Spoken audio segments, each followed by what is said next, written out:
So wow, what a month, right? School shootings, terrible, terrible, terrible. Zuckerberg in front of Congress, and then you've got Trump turning into a warmonger. I thought he was going to make friends with Russia, but no. Now he wants to go to war with them. So let's see if we can make sense of this. First of all, the school shooting.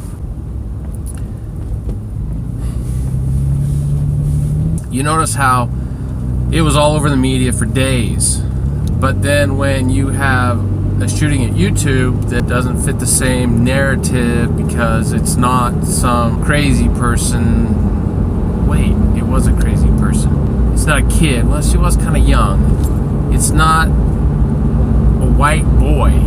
And it was in a very gun restrictive state, not one that is all conservative and allows guns all over the place. And then they don't even point out this other shooting that happened in, I think it was Maryland, where it was in a place where there were armed guards, and the only person died was the shooter. That barely got a blip on anybody's radar. In fact, most of you probably haven't even heard about it. And they're not really getting to the real issue. They sit there and they blame the guns, and they talk about the guns, and they say gun this and gun that. The real issue here is not the guns. They're a tool that gets used in a way that kind of magnifies the real problem, which is we have kids that are growing up in families that are not ideal. Yeah, I understand that happens. It's gotten worse. It continues to get worse. Our single parent families, we see kids that aren't getting the help they need like they used to because of policies and ideas. It's really unfortunate. And I guarantee you, as we continue to see the traditional family structure continues to degrade, continues to be replaced with other ideas, continues to get worse. And I don't want to sit here and say you have to get married, you have to do this, you have to do that. What I'm trying to say is if you're going to raise kids, those kids deserve a mother, a female figure of some kind, preferably a biological mother. I understand that's not always the case.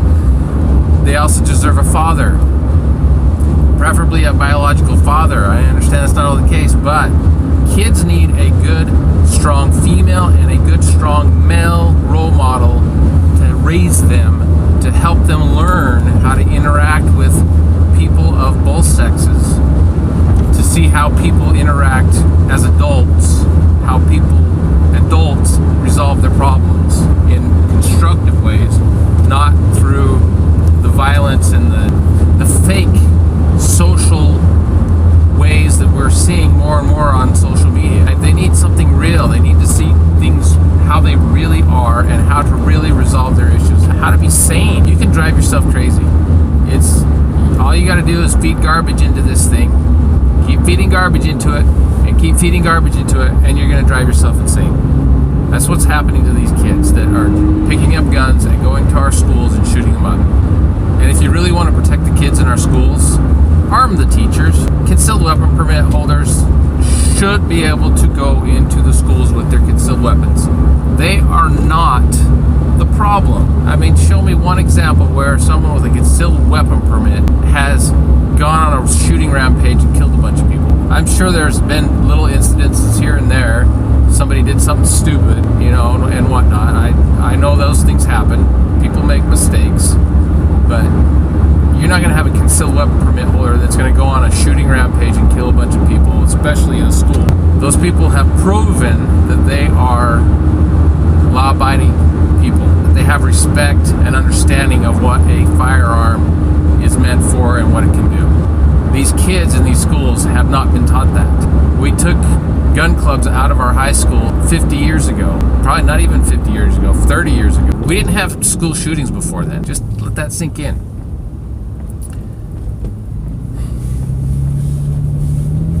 And then you've got Trump, talking about, I'm going to shoot missiles at Syria. I don't think Trump's the issue. I think he's either being fed bad information from his counsel, his warmongers in the CIA and in the armed forces, trying to make him believe that Syria is this big bad person when there's so much evidence out there that it wasn't Syria that gassed people, it was rebels. It's being misdirected because there are people who want war. So either Trump is being fed this bad information or he's playing something. What he's playing, I'm not sure. I hope he's to disrupt the people who are trying to manipulate the world. He's either playing them, which I'm sure Russia is a part of. He's trying to disrupt something there, or he's getting fed bad information. I hope it's the former. I hope he knows what he's doing, because I sure as heck would not want to have to go to war with Russia. That would be World War III, and it would be ugly.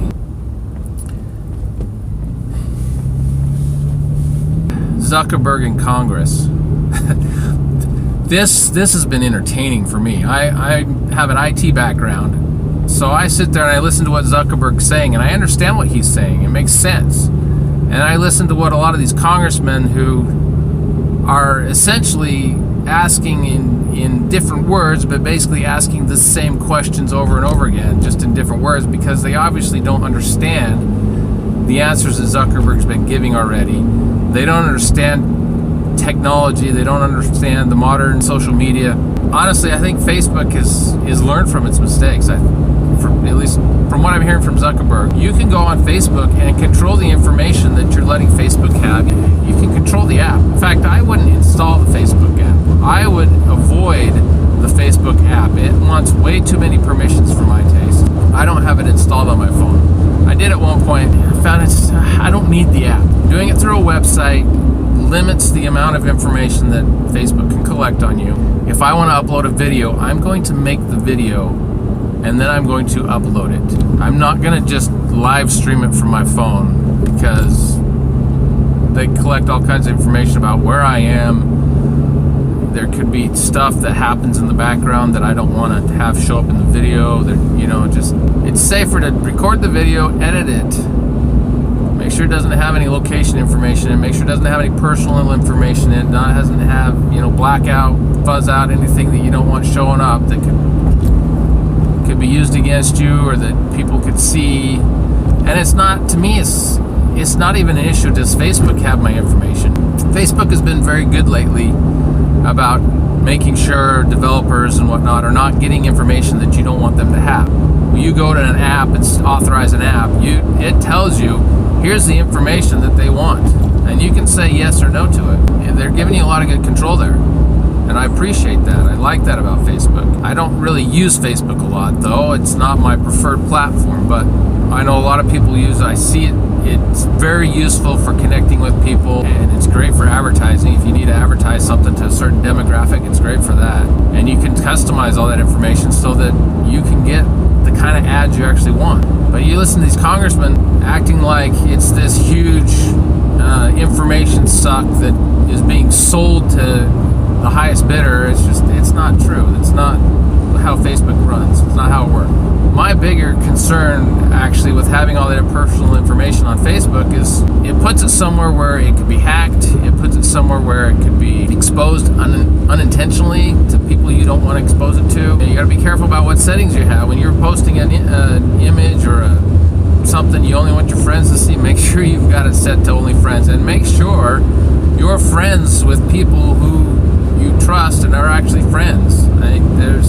There's a whole friends versus follower thing now on Facebook. I'm glad they did that a while ago, because all those people you are friends with on Facebook, are they really your friends? I'm guessing a lot of them are not. Just stay safe out there. Pay attention to what you're doing online. Pay attention when you're downloading an app and installing it. Pay attention to what it wants access to. There's a lot of free apps out there that they mine your information. They will pull everything they can off your phone, every last bit of information they can off your phone,